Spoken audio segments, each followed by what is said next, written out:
How's everyone doing tonight? You are in the strategy room with the banker next door, your host, Dr. Joe Berquist, on this Friday night, August 7th, 2026. I hope everybody is doing great out there. We moved to Friday night tonight. I had, unfortunately, some other things going on this weekend, so we had to move the show to Friday night, but here we are. So I hope everybody is ready to go because I have another great night. Tons of information for everybody tonight. We're going to be talking about the yen trade, if you will. Secretary Scott Bessent and the Treasury stepping in to really help the Japanese yen, try to prop it up. And there's a lot of reasons for that, which we'll get into. We're going to talk a little bit about the hedge funds, situational awareness, and their failure. And it's very interesting. Last week, when we were doing our discussion on the jump in treasuries, and I remember how I basically said, or I had explained, that I thought the narrative around that was very wrong. And that basically we had this narrative of, oh, this was all the Fed's fault. Kevin Warsh not increasing interest rates. That's what was driving, the bond market was reacting that good. Actually, that was a small piece of it.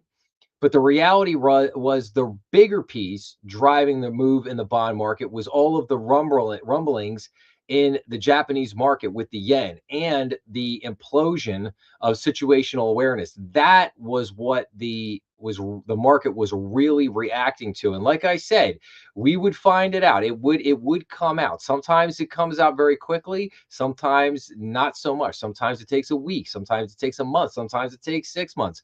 But we do always find out what happens. It always makes itself clear to us. Okay, so it just takes a little bit of time. So I've got economic indicators coming up tonight. We've got some conversation on a couple of the Fed presidents and Fed governors. What do they think about interest rates? Where should things go from there, one way or the other? I've got some different bank news. We're going to talk about Built Card and some of the issues that they're having. JP Morgan decided to invest a lot more money into the housing market. Jamie Dimon also did an interview this week with some very interesting comments, which we will get to later. President Trump decided to renew his push to get Lisa Cook, one of the Fed governors, fired. And so we'll get back into that. We'll talk about that a little bit later on. So just ton of stuff tonight. And as usual, I have all the good stuff, the economic indicators. I've got 6 episodes that I put out this week that I can't wait to get to. I got a little bit, just a tad bit, a little sprinkle of private credit news this week. But like I said, we'll get into all that as we go through the show here tonight. But let's start off, as we always do, looking at the U.S. debt clock. U.S. national debt is, wait for it, at $39.8 trillion. We are inching ever closer to that 40 trillion mark. We will probably be there within, I would say, under 30 days. We will hit the $40 trillion mark. That equates to a debt per taxpayer, a debt per citizen of $115,000 and a debt per taxpayer of $359,000. The U.S. federal spending is at 7.2 trillion. The U.S. federal budget deficit is at $1.6 trillion. So the debt to GDP is at 123%. The interest on the national debt is now up to $1.1 trillion. It's unreal. It's just unreal. Yeah, we're spending 1.1 trillion just to service the national debt. That does not pay down $1. Credit card debt still at $1.3 trillion with a debt per holder of $8,366. The defense spending just inching closer to that $1 trillion mark at $945 billion. So, but it will very quickly, as the spending on the war with Iran continues to ratchet up, that number will absolutely go over 1 trillion. So there is some of the key numbers that we have here. Now, let's take a look at what happened this week. So stocks had a pretty good week this week. Things up pretty good. Dow Jones Industrial Average up over 54,000. S&P 500 hit a record earlier this week, but it was up a little bit. It's 77.57. NASDAQ sitting in at 26,690. Now let's take a look at bonds for a second here. 30-year bonds still remaining elevated at 5.2%. The 10-year treasury did back off just a tad, just a tad. We were pushing up almost 7% earlier in the week, and we backed down to 4.65. So we did come down just a hair, not much, but it's, again, better than continuing to go up for the moment. The 2-year treasury note sits at 4.2%. And then we got the 1-year treasury at 4%, 6-month at 3.9%, 3-month at 3.8, and then the 1-month at the 3.6 mark. So, but I think we have two different narratives around interest rates right this minute. Number one, around, again, I've talked a lot the last few weeks about the 30-year bond. What is that really telling us? Like, what does the 30-year bond, what is that signaling to us? That is signaling to us that the market has a problem with the overall debt. They are getting highly concerned that basically the U.S. at some point is not going to be able to pay its debt obligation. And therefore, that is why it's elevated risk.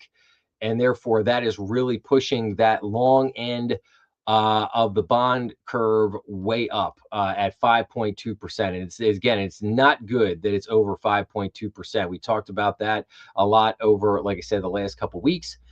And, again, the 10-year treasury, again, a little bit of this was a reaction to Kevin Warsh holding rates steady. There, no doubt that did play a small part in it, but the much larger roles in this, as we are going to learn here in just a few minutes, was really what's called the Japanese carry trade. Was very much in danger of getting blown up over the last 7 days. But the U.S. stepped in, put in some intervention. My guess is they will have to put in additional intervention. Like I said, we're going to get to that whole story. I've got about 5 articles on that, so we're going to get into all that in just a minute. But then also the whole situation, the situation with situational awareness, the hedge fund blowing up, that also played a role in this as well. So again, just wanted to point that out. Let's take a look at commodities. So oil futures did fall back down. Crude oil futures back down to $77. Brent crude futures back down to $82. However, this was all predicated. This all came down on the understanding all week long. It was announced, oh, we're going to have this Iran deal. We're going to have it. It's going to come out. Stop me when you've heard this before. We're going to have the deal. It's going to get done. And here we are Friday night, no deal, nothing happening. So again, we continue to be on the seesaw of oil, futures and oil price and gas prices. Who knows? Maybe next week they'll start bombing, and then we'll have another week of off, and another week on, another week off. Maybe they'll just decide, hey, we're just going to do this for alternating weeks for the rest of the year. I don't know. We'll see on that one. All right, let's take a look in on mortgage rates here for a second, shall we? So mortgage finance rates as of today. So according to Zillow Lender Marketplace, mortgage rates continue to have more room to fall ahead of the July jobs report on Friday morning, which we got out. And we'll talk about that in a minute. It was not a great jobs report today. The average 30-year fixed rate today, Friday, August 7th, 2026, is 6.58%. Down 4 basis points since yesterday. The 15-year fixed loan is currently at 5.90%, 13 basis points lower than yesterday. And the 5/1 ARM is at 6.34%, 39 basis points lower than it was on Thursday. But that 30-year fixed, man, still hanging in there at 6.58%.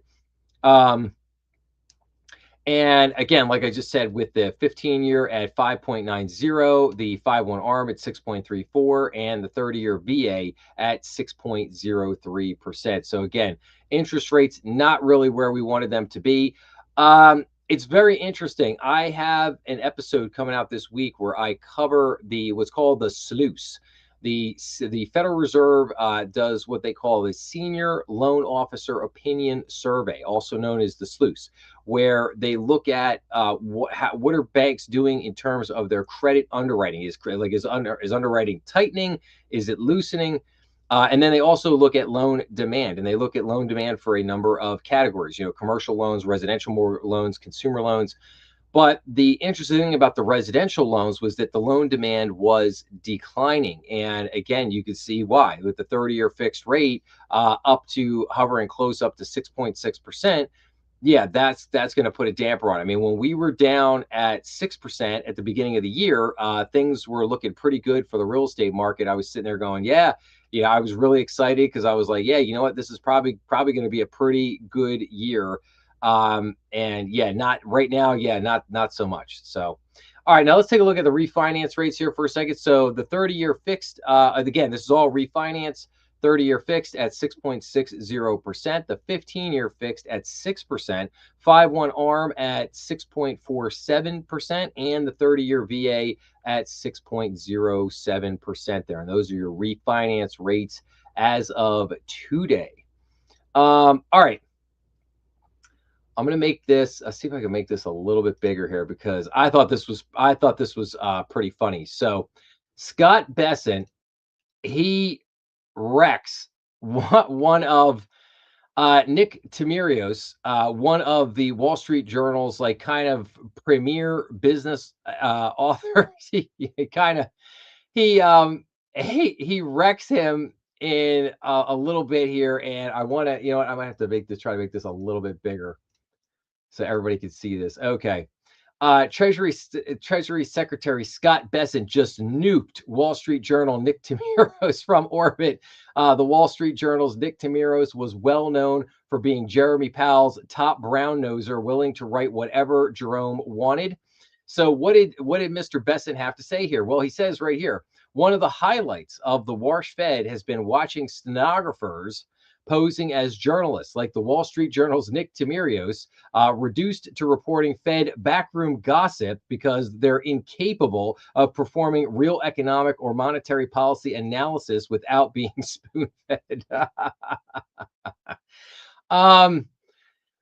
Yeah, look, I'm not gonna lie. You got to be a little nerdy to get that joke to understand that. I'm not gonna lie. Yeah, it's like,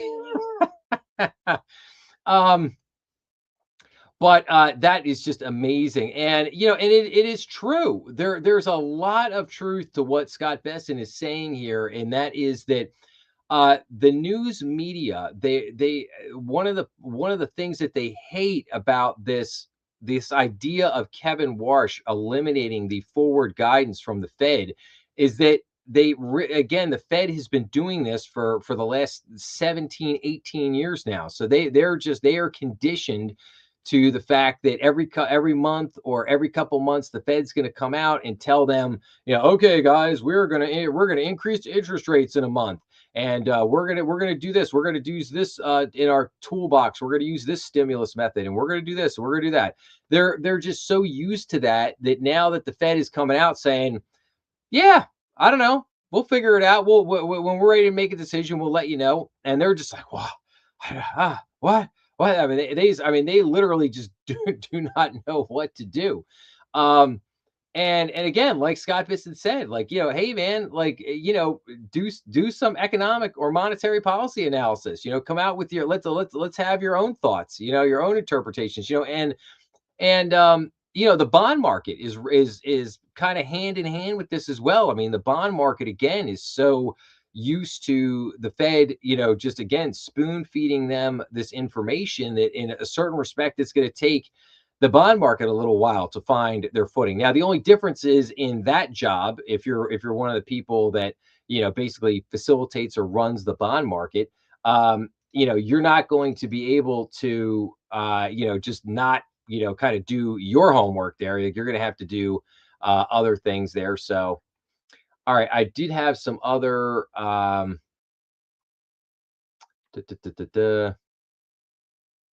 Yeah, so here's another interesting comment here. So Scott Besson is saying what most of Wall Street already knows but won't admit. The era of Fed whisperers masquerading as analysts has hollowed out real market thinking.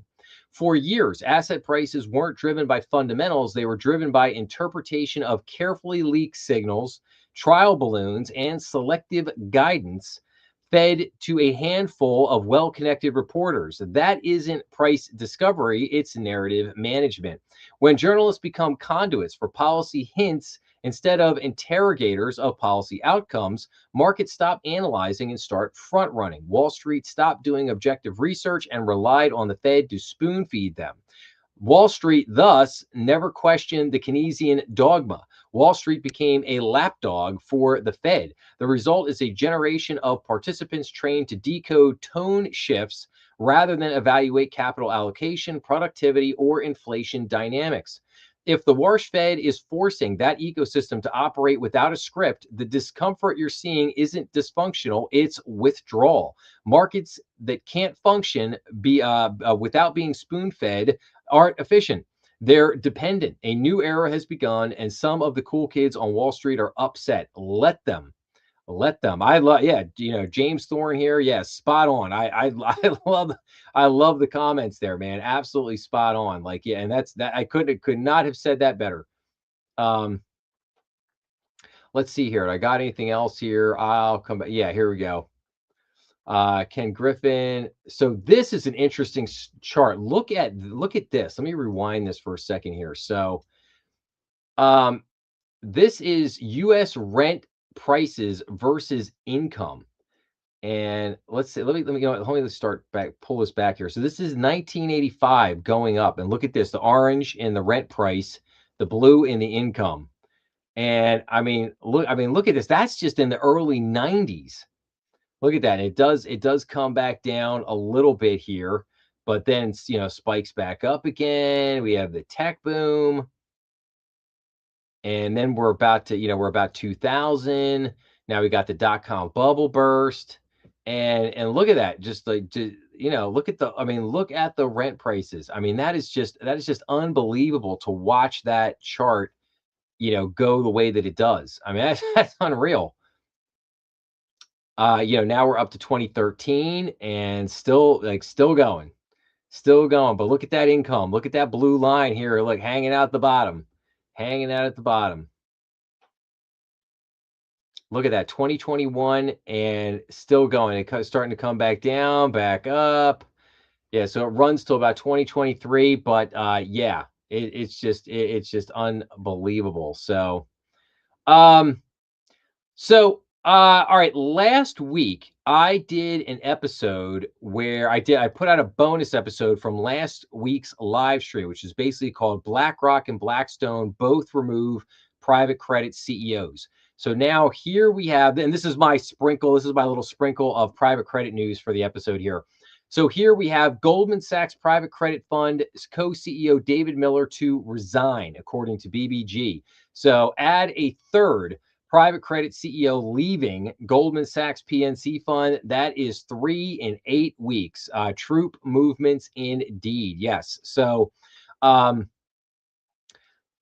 we're again, there's a lot of stuff that's trying to be done very quietly. Like, and again, I love it because you're not going to see this on CNBC. You don't see this on CNBC, or you might hear about it, but you'll hear about it in a month. When it's tamped down, or they'll have some guest on who will make some comment. Yeah, well, a couple of these people have been getting resigned or fired the last couple of weeks, and it's just a puzzling thing. We don't know why it's happening. So and this is the part about doing the live stream that I love. It's about bringing everybody news like this, the stuff that should be the most important news. And that's what this is right here. All these private credit fund CEOs getting canned in the last 2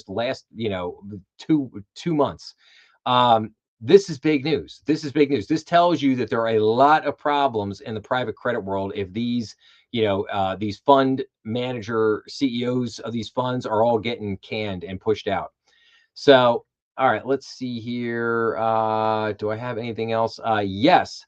We're going to get into this a little bit here. Shares in United Wholesale Mortgage, the largest U.S. mortgage lender, plunge after they paused their dividend after they announced a $452 million loss. Huge. Again, this should have been. I was shocked because this should have been a front page on CNBC, and it was like barely a blip. Like that's how you know that something wasn't right, because there was barely a blip here. I mean, it's like man, they dropped almost the stock almost dropped to 50%. It's trading at next to nothing. The stock is at like a dollar something right now.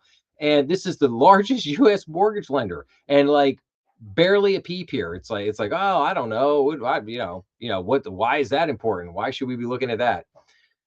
So, all right. Let me see. I had all this other stuff, jobs and everything. All right, let's move on here. Let's get back into this. Okay, let's get back into the yen trade here, if you will. So the worries that drove Uncle Sam to buy yen. So the weakness of the Japanese currency was a problem, not just for Tokyo, but also for Washington. Now, this is going back to August 3rd on Monday. So, Tokyo, the carrying out of their first joint effort in a generation to boost the yen, the US and Japan are seeking to contain tremors that could be triggered by a cratering Japanese yen. The yen's slide to a 40-year low indirectly threatens to bump up US interest rates and risked throwing a wrench in plans to pull billions of dollars of Japanese investment into the US. By propping up first Argentina's currency and now the yen, President Trump is showing that he's prepared to help allies who are battling financial markets, a contrast to the hands off approach long favored by US policymakers, except in moments of exceptional peril. So, before the US and Japanese government stepped into the foreign exchange market to buy the yen on Friday, again, that's last Friday. The Japanese currency had been trading at its lowest level against the greenback for 4 decades. Earlier bouts of solo intervention had fizzled, sparking anxiety in Tokyo about faster inflation and a bigger import bill for energy as war with Iran strangles oil supplies. So again, we have a chart here, how many yen $1 buys, and then the Japan buys the yen right there. And then Japan buys US yen, some more over here on the far right. So in afternoon trade in Asia on Monday, the yen had recovered to around 156 to the dollar following the US Japan move from pre intervention low of close to 164, the weakest the currency had been since 1986. The Trump administration delivers for America's trusted partners. Treasury Secretary Scott Bessent, who made a fortune trading currencies and other assets for George Soros's investment firm, said in a message on his official account on X, he said the U.S. wouldn't hesitate to intervene again to correct and substantially undervaluation of the Japanese yen. The U.S. intervention in currency markets on behalf of another country is rare.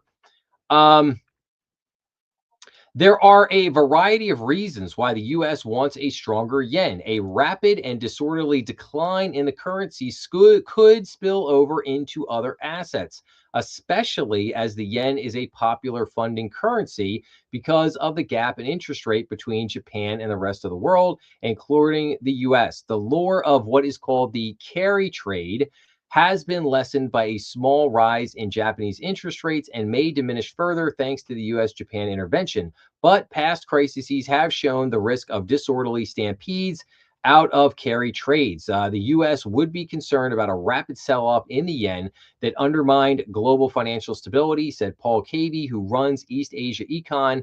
For the U.S. in particular, if Japan chose to support its currency by selling some of its vast holdings of U.S. treasuries, that could add to the pressure on the U.S. bond yields and interest rates when they are already rising on fiscal concerns and uncertainty over Federal Reserve policy. So now, yes, so there it is.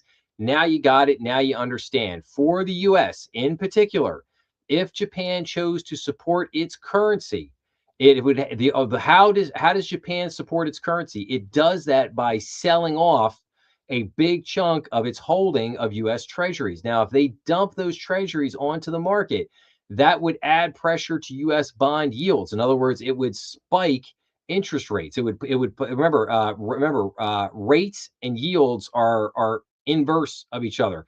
So if the yield goes down, the rate's going to spike up. And so again, you dump the treasuries on the market, the bond yields go down. simple supply and demand, and then the rates get spiked up. So also you have to remember that Japan is the number one foreign buyer of our national debt, and they have $1 trillion worth of it. So we need them to keep buying. Like we need them to keep. We need them not only to hold what they have, but we need them to keep buying in order to keep our interest rates in check. Because if something blows up there, that could be a massive thing. Now, on a side note, real quick, we did have I explained the Japanese carry trade in some episodes that I did last year. There was a blow up about it literally about 12 months ago in the Japanese market. The carry trade they increased interest rates. Carry trade went sideways for a couple of weeks and really caused a little bit of turmoil there. So I did a couple episodes on that last year, which again, if you want to go back and check those out to get, kind of a better, if you want a little bit better understanding of what the carry trade is and what it does, I would tell you, go back and check out those episodes. So again, the U.S. is stepping in here to basically really try to save these treasury rates. And again, if I go back to these treasuries for a minute here, let's take a look at the 10-year here, right? And let's go to a 3-month here, right? So again, where are we at? So we saw this kind of spike up here to about 6.8%, and then we're down here.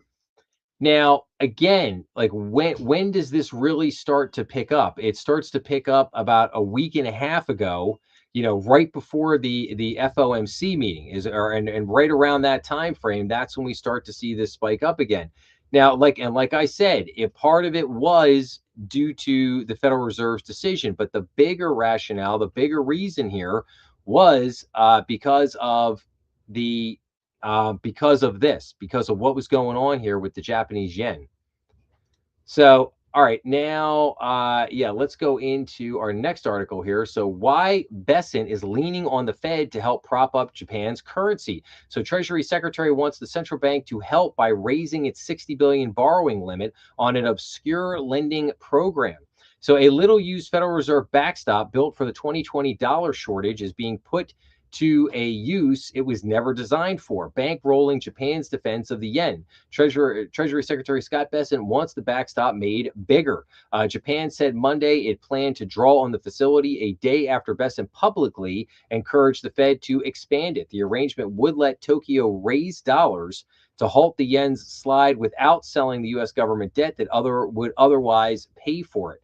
At issue is a lending program created when the Treasury market faced severe strains at the onset of the COVID pandemic. Banks and companies outside the U.S. that had borrowed heavily in dollars found that funding dried up and turned to their own central banks for help. Those without access to the Fed's dollar lending network for close allies had one obvious source: selling treasuries into a market that was already struggling to absorb them.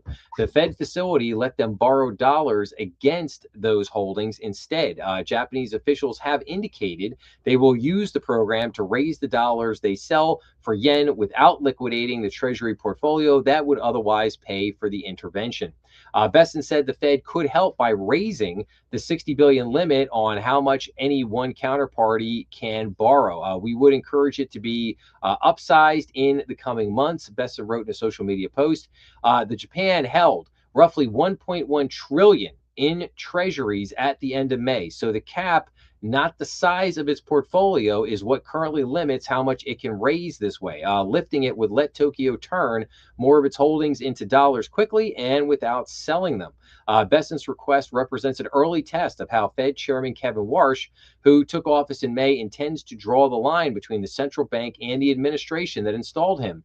Raising the cap is subject to approval by at least a subset of the FOMC Market Committee, the 12-person body that sets interest rates and oversees monetary policy. Fed spokesman did decline to comment. The committee typically engages such tools if a clear market functioning or financial stability risk threatens to impair monetary policy, a bar that current conditions don't appear to meet. So we'll see what happens with this. We'll see what the Fed ultimately decides to do. My guess is that they will go ahead, but my guess is they will go along with this, that they will increase this facility because why not? I mean, it's it capped at 60 billion right now. So I don't know. What if you take it up to 100 billion, or you take it up to 250 billion? They hold 1.1 trillion dollars of our debt. Is what is 250 what's 250 billion? Um, again, very interesting here as we continue this conversation. So then we go into investors remain skeptical about the yen after U.S. intervention. So the currency has rallied since the joint move by the U.S. and Japan. Let me make this a little bit bigger here. Okay, so a rare joint U.S. Japan currency intervention has helped lift the beleaguered yen off a 40-year low, keeping it where there could be an uphill battle. The U.S.'s involvement into the intervention added heft to recent solo efforts by Japanese authorities that have managed to set a floor on the yen at around 160 per U.S. dollars, while failing to provide a lasting boost to the currency. Japan's finance minister on Monday said the country would not hesitate to intervene again alongside the U.S. But even with support, analysts said the yen could struggle again absent a shift by Japan's central bank. Despite facing above target inflation, the Bank of Japan has been careful about raising interest rates after decades of battling the opposite risk, deflation. The caution has pushed investors into other currencies where they can earn higher returns on short term bonds. Right now, short term rates are set about 2.5 percentage points higher in the US than they are in Japan. And many investors are expecting the Federal Reserve to raise rates further at its next meeting in September. In afternoon trading Monday, the yen was hovering around 157 to the dollar, bouncing back from a pre intervention low of almost 164. Now, again, everybody is the narrative. Again, the narrative here. We're expecting the Fed to raise rates. Okay, well, the jobs report would suggest differently. We'll get to that in a second, but yes, the jobs report would. The jobs report is going to have something to say about that. Let's see. And then it just quotes here, like, if we don't have monetary policy tightening from the Bank of Japan, the yen will not sustain the movement upward. Yes. So again, we shall see here if the Bank of Japan decides to increase rates to try to help to further stabilize the yen. Then we get to Scott Bessent's yen trade has unintended consequences for the market.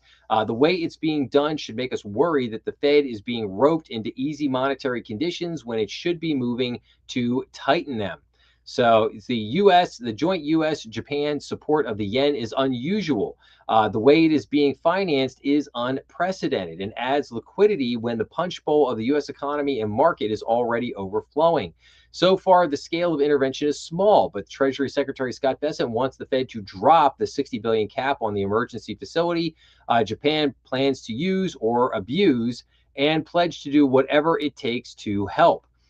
Put simply, America is offering a print dollars to buy yen. It's not quite quantitative easing because the way it works is the Federal Reserve lends Japan money in return for temporary ownership of treasuries and repurchase agreements rather than outright buying the treasuries. But like QE, it expands the Fed's balance sheet and pumps billions of dollars into the economy. When the Fed is widely thought to be moving toward raising rates, this is exactly the opposite of what it should be doing. Expanding the balance sheet is also the opposite of what Chairman Kevin Warsh has repeatedly said he wants to do. All that said, is it a bad idea? So start with the yen, which is seriously weak. In June, it dropped to its weakest against a basket of trading partners and adjusted for inflation and data going back to 1970. Japan, which imports most of its energy, is facing a double whammy of the higher oil prices that affect everyone and even higher prices in yen terms as the currency plummeted plummeted new depths. It's been a long day. Hey, seriously, weak yen. Japan inflation adjusted, trade weighted exchange rate. You can see here, seriously weak yen going down here. A weak currency doesn't justify intervention on its own, but the yen has also been behaving oddly. In just over 2 years, the Bank of Japan has raised rates 5 times while the Fed has cut rates 6 times, narrowing the gap between the interest available in the different currencies from 5.6 percentage points to 2.75 points. The gap between the 10-year U.S. Treasury and the Japanese government bond yields has dropped from a 2023 high above 4 percentage points to below 2 points. So the carry trade of selling yen and earning interest on the money in dollars should have become less attractive as policy rates converged, strengthening the currency. But it continued to work because traders shifted to focus on 2-year bond yields, where the gap widened a bit this year amid a cautious tone from the Bank of Japan and expectations of Fed rate rises. Crucially, for those putting on the trade, the yen weakened without much volatility, and speculative bets against the yen ramped up to reach far and away their highest in commodity futures trading commission data back to 2010. So, all right. And then we go to this. So yen rally fades a week after U.S.-Japan intervention as focus shifts to policy.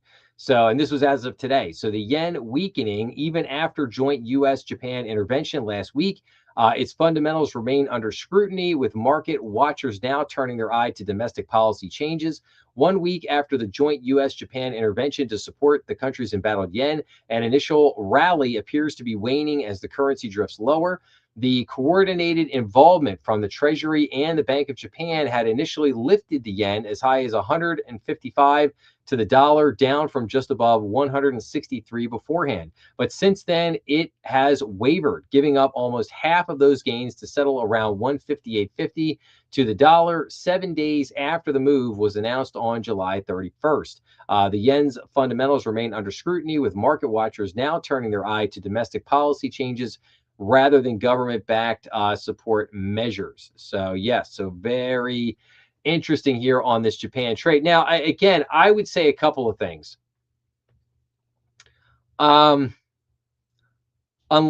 First off, unless we want interest rates to be 8-9%, you have to do this. Like again, I'm not saying I like it. I'm just saying you have to do this. You have to keep our interest rates in a reasonable range. You really can't. Again, you can't have Japan out there dumping U.S. Treasuries, raising the yields up. You can't have the carry trade. If the carry trade blows up, it's not just going to affect the Japanese economy. It's going to affect the American economy, because we have a number of hedge funds, trading firms that also, operate along the lines of the carry trade. So, in Japan, they call that the carry trade. In America, we call it the basis trade. Basically, effectively the same thing, where you're trading large volume to make a very tiny little profit. But if interest rates move up or down, it basically, that tiny little profit that you make can get completely wiped out and go away. And that's like, so in other words, when interest rates are pegged at zero, like they were here in the US for a long time, and like they were in Japan for a long time, when rates are pegged at zero and you do this trade, again, you make just a little tiny money on the spread, but it's basically, it's really easy money. It's probably the easiest trade you can make. And if you do it enough, you can basically, every month you can start to generate very steady and predictable profits from it. But as the interest rate environment changes and rates begin to move, markets become more volatile, then all of a sudden those simple trades, if you will, because they have such a large volume, they can get blown up. And if they get blown up, that can lead to a domino effect of things, which you really don't want to have happen.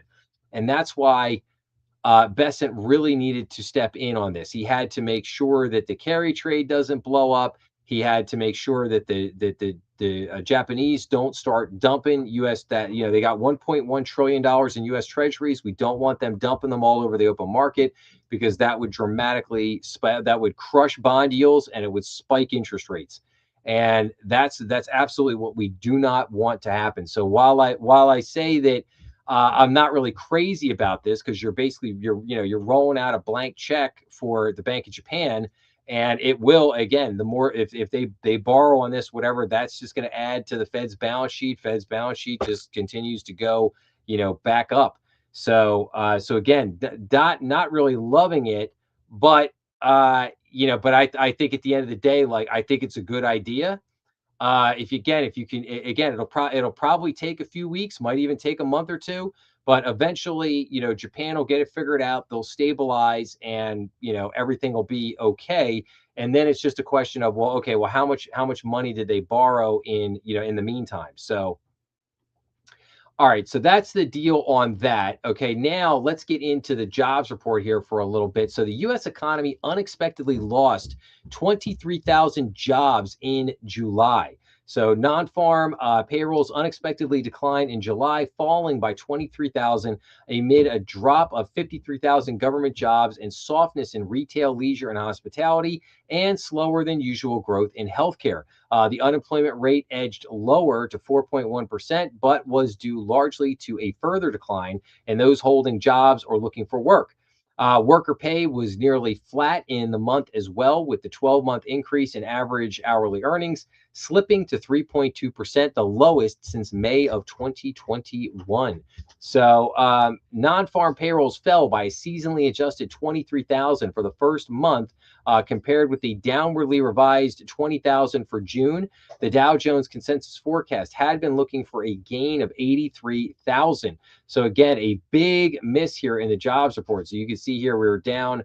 Again, according to this chart, we're down a negative 23,000 jobs, which was, again, primarily related to the reduction of government workforce of 53,000, which basically pushed us down into the negative here. So in addition to the weak numbers for June and July, the final count for May was revised down to 63,000, or 66,000 lower than the prior estimate. So the revised numbers brought the 12-month average down to just 34,000 jobs. The July employment report solidified that the labor market is not out of the woods quite yet. And the drop was led by a $50,000 decline in local government education and a loss of 19,000 retail jobs. Financial activities also posted a fall of 14,000, and leisure and hospitality lost 40,000, a possible consequence of the World Cup tournament ending. Healthcare, which has been the leading sector for job creation, rose by 22,000, which was below its 12-month average of 36,000. Construction also saw an increase of 22,000 jobs, but private payrolls did increase for the month, up 30,000, as government jobs declined by 53,000. So while jobs held flat, workers' pay also saw virtually no gain during the month.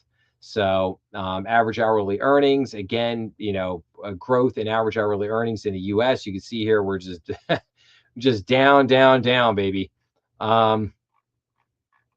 So again, we've got, our jobs numbers got revised down even more here. So for April, and let me see if I can, maybe make this a little bit bigger here. So for April, we're down 63,000. I'm sorry, 63,000 jobs in May, only 20,000 jobs in June, negative 23,000 in July, 148,000 here in and what is that? What month are we here? May and April. So again, we're seeing that a little bit of slowdown here in the labor market, and that is going to put the brakes on any potential conversation around increasing interest rates. Is basically going to get put on hold as with this jobs number today, and not only the poor jobs number for July, but like I said, the revisions back to June and May. So let's take a look at this for a second here.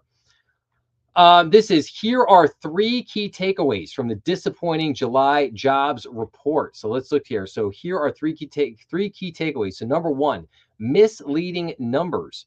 Number two, the vanishing labor force. And number three, wither the Fed. So let's look at here. So misleading numbers. So the payroll decline of 23,000 wasn't quite as bad as it looked, and the drop in the unemployment rate to 4.1% wasn't nearly as good as it looked. The main reason for the red headline number was a loss of 53,000 government workers. A development economists say was largely owing to seasonal factors that could get revised anyway. Private payroll actually rose by 30,000. At the same time, the unemployment rate fell due to yet another decline in workers employed or actively looking for a job. So then number two, the vanishing labor force. On that labor force theme, the participation rate edged down to 61.4%, now off 0.7 percentage points this year alone due to the exodus of nearly 1.4 million people. There's a strong degree of immigration noise in that number, but it still changes the dynamics by which policymakers will evaluate the labor market. A 4.1% unemployment rate suddenly doesn't seem as impressive with participation at its lowest level in 50 years outside of the COVID era. And number three here, wither the Fed. Markets reacted to the report by taking a September rate hike off the table. Not so fast. Central bank policymakers may take more signal from the lower unemployment rate as they could view it as an indicator of a relatively stable labor market.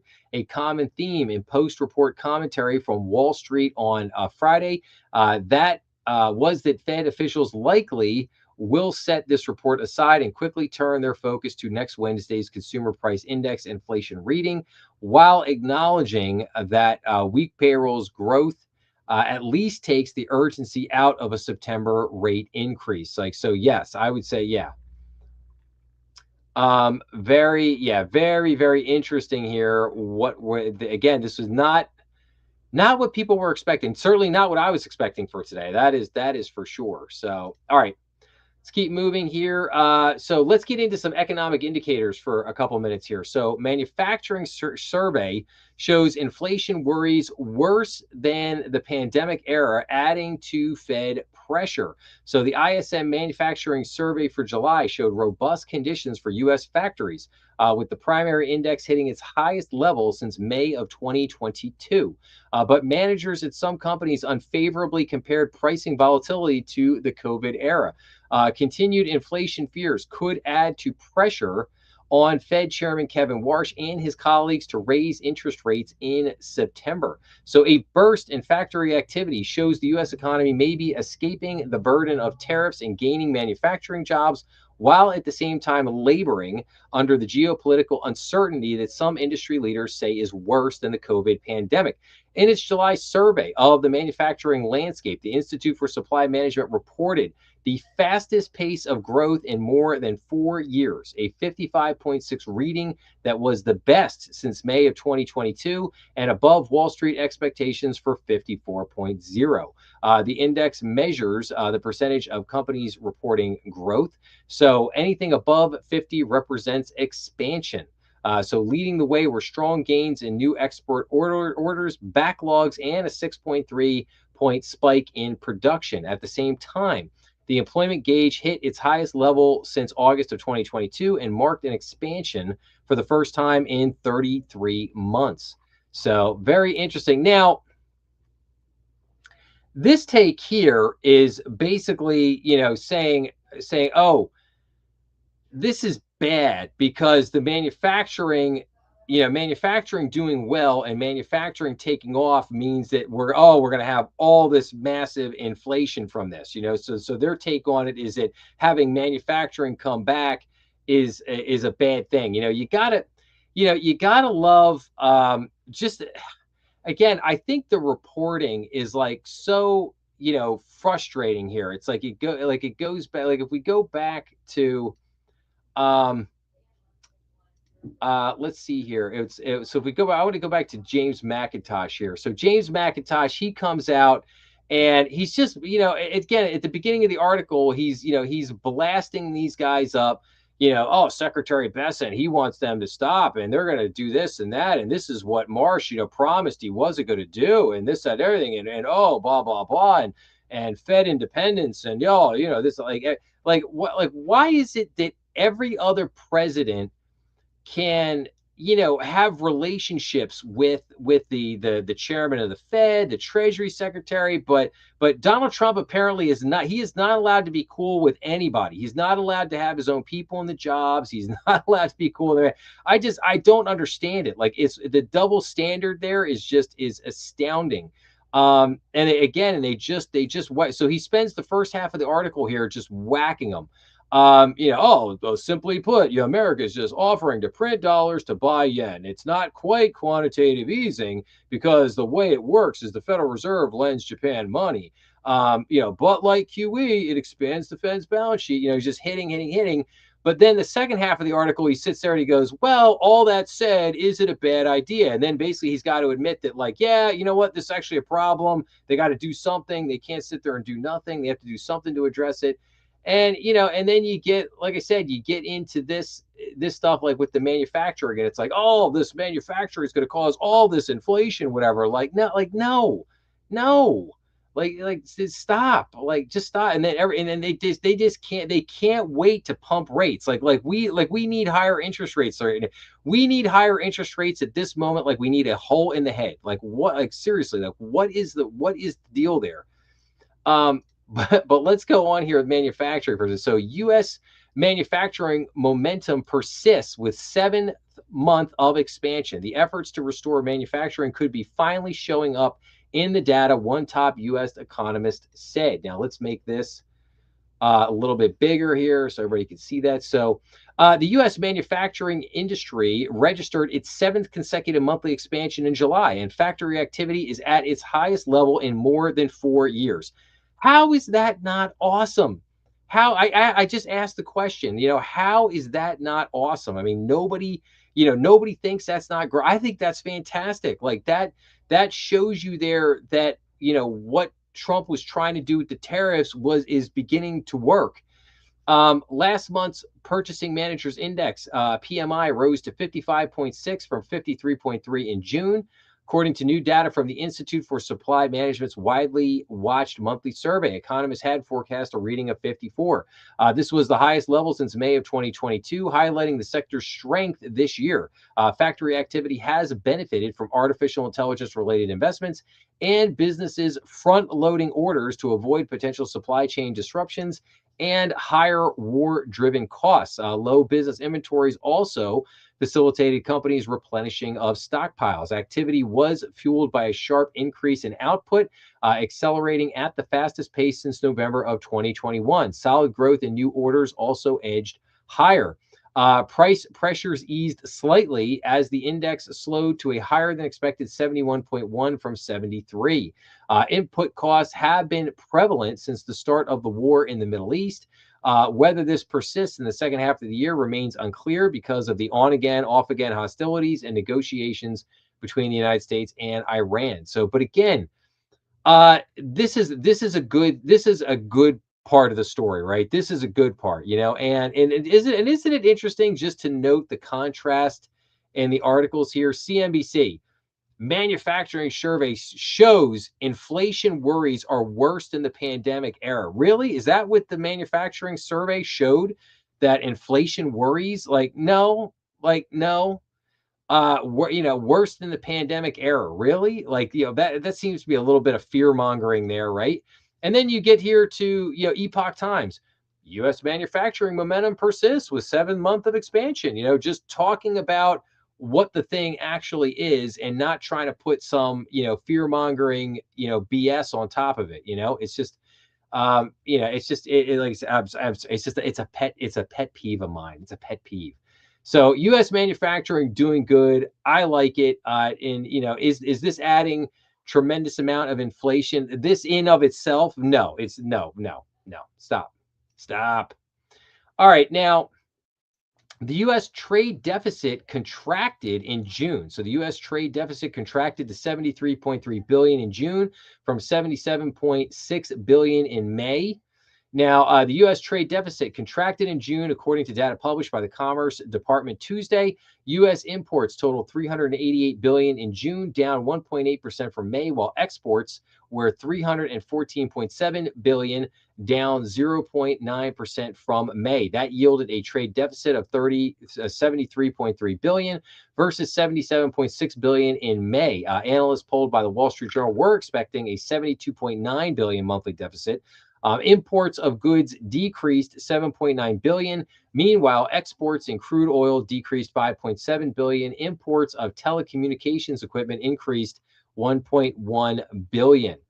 And I was hoping they had a chart. Oh, I thought they had a chart in here on this one, but they do not. So, again, again, with all of the craziness with the Supreme Court's, what I felt was a horrible decision that they made around, they made around the tariffs. Just again, with all that, like we had a lot of momentum going there. With we really had the trade deficit going in the right direction. It got down as low as $30 billion. Had all that tariff money coming in. It was great. It was great. And then the Supreme Court decided to come in and hit it with a bag of what. Yeah. So then we get here, and like I said, speak of the devil, right? Trump admin refunds 100 billion in Liberation Day tariffs. So the Trump administration said it has refunded about 100 billion of the tariff revenue that was collected through President Donald Trump's 2025 Liberation Day duties. Again, the Supreme Court scrapped those IEEPA tariffs, and a federal judge ordered that the money be refunded. Trump, who placed heavy-handed tariffs at the center of his economic and foreign policy agendas, has vented rage at the Supreme Court over the ruling. Yes, that would be one way to put it. But basically, so basically the figure reported Tuesday in a filing in the U.S. Court of International Trade represents about 60% of the roughly 166 billion the government says it raked in from the sweeping tariffs Trump imposed in 2025. Those tariffs were scrapped in late February after the High Court ruled the IEEPA did not authorize them. About 2 weeks later, federal judge Richard Eden ordered that the tariffs collected under the IEEPA must be refunded to the importers. Now, again, just a couple things to keep in context. This was not all of Trump's tariffs. This was probably about half of the tariff money that he had brought in. He probably brought in 320, 340 billion, something like that. And so this basically cut that tariff income in half. They've now paid back 100 billion of it, got about another 60, 66 billion, something in that neighborhood to go to basically pay back. But now, as I reported last week, Trump has enacted new tariffs, and he put those new tariffs back on. Now, very key thing to note. What did the Supreme Court say when they shot down his tariffs? Did they say that he couldn't do this? They said no. They said he couldn't do it the way that he had put it in there under this kind of temporary umbrella. They gave him a back door, and they basically say, hey, if you had used a couple of these existing tariff laws, we would have approved this. So again, somebody in his administration really messed up and didn't write, when they wrote the tariffs up, didn't write it up the right way, shouldn't have put it through the IEEPA. They should have put it through the existing tariff laws, didn't do that. So we ended up here. But the new tariffs, wait for it, they have been put on with the new tariff, with the existing tariff laws that have many decades of precedent underneath them. So now, and of course, what's the next thing? What do we see here? Oh, what is this? 25 Democrat-led states sue Trump over new tariffs, calling them illegal and run around the Supreme Court. New York Attorney General Letitia James leads the joint lawsuit challenging Section 301 tariffs on 59 countries and the EU. So this was totally predictable. You knew this was going to happen. And these people are all going to look foolish here. This idea that this is an illegal end run around the Supreme Court. No, the Supreme Court, in their ruling on the tariffs, they told him, they gave it to, it was written in black and white. They gave it to him. They said, hey, listen, you do this under Section 301, you do it under some of the other existing tariff laws, and we are going to absolutely allow you to do this. Because why? Because they're established laws.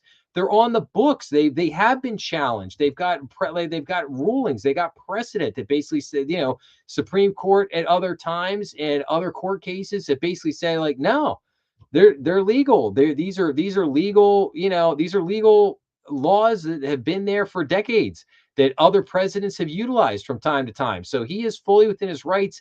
And this time, this is not going to go their way. This is not absolutely not going their way here. But let's read this for a second. So President Donald Trump's administration is facing 25 new lawsuits from Democrat-led states over this latest round of tariffs on Monday. Again, Letitia James is leading the joint lawsuits, arguing that tariffs handed down last month are a thinly veiled attempt to circumvent the Supreme Court's ruling. After losing at the Supreme Court, the administration is once again trying to illegally raise taxes on families and businesses with a new round of tariffs. And again, it's ridiculous. Let's see here. So, all right, sorry, I got skipped around here on. So the Trump administration ordered the U.S. Trade Representative to investigate the 60. Hang on a second, guys. Here, I got to turn that stupid video off. I got a thing in my ear. Sorry. The Trump administration ordered the U.S. Trade Representative to investigate the 60 trading partners for unfair trade practices earlier this year. The investigation then found that the 59 countries and the EU were not doing enough to crack down on imports produced by forced labor. Trump then appointed to the Section 301 of the Trade Act of 1974, which allows the president to impose tariffs on countries determined to be engaging in unfair trade practices. There you go. Boom. Done. End of story. Let's get this at the Supreme Court so they can throw this back in throw these lawsuits out, throw it back in their faces, and call it a day. So, and again, it's kind of ridiculous here. It's ridiculous here in this article that they don't explain what the Supreme Court did in their ruling. Like why are you not explaining this in this simple article? I mean, it's should be pretty straightforward to explain that. So, all right, so we'll keep an eye on this and we will see what happens with that. Now, all right, we will come back here to the Jamie Dimon thing in just a minute. I want to switch gears here before we get into all that. Want to do our usual deal here for a few minutes. I want to give the economic indicators. I want to give you guys some banking news, and I want to go over the episodes that I put out this week. So as we can see here up on the screen, first thing up, our economic indicators for this week coming up on Tuesday, August 11th. We have ADP Employment Change Weekly, existing home sales for July, the 3-year note auction at 1 p.m., and the API weekly crude oil stock. On Wednesday, August 12th, we have IEA monthly report, the OPEC monthly report, the core CPI and CPI reports for July, the WASDE report, the 10-year note auction, the federal budget balance for July. On Thursday, August 13th, we get initial jobless claims, continuing jobless claims, core PPI, regular PPI for July, the 30-year bond auction at 1 p.m.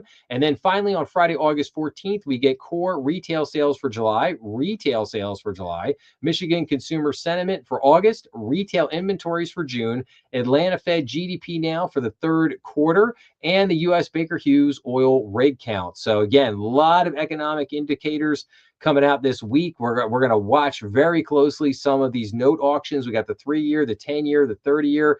We're going to see how they goes. We've got a lot of inflation data with CPI and the PPI coming out. My guess is that the CPI and the PPI for July will be a little bit more tame. I think it'll be perhaps even just a tad lower. That would be my guess.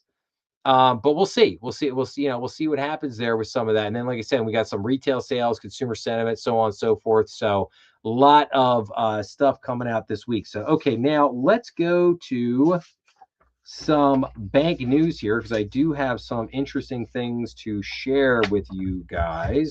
But first, the refresher. I don't get paid for these Diet Coke ads, but I should. All right, so this was kind of a big one. So we got the FDIC and the OCC proposed CRA reforms with modernized thresholds. So the FDIC and the OCC issued a joint proposal to amend the Community Reinvestment Act regulations, including revised thresholds for many community banks. The proposed rule would retain the key elements of the 1995 CRA regulatory framework while incorporating changes designed to better align with the CRA statute and reduce unnecessary regulatory burdens, particularly for community banks. Now, this is a very big thing. So the federal regulators a couple years ago tried to get together and issue updates to the CRA. It was not good. It was a disaster. Basically, it had to get pulled back, and eventually, there was so much pushback on it that the regulators, the FDIC, the OCC, eventually acquiesced to that and agreed to say, yeah, okay, we'll pull it back, we'll rework it or whatever.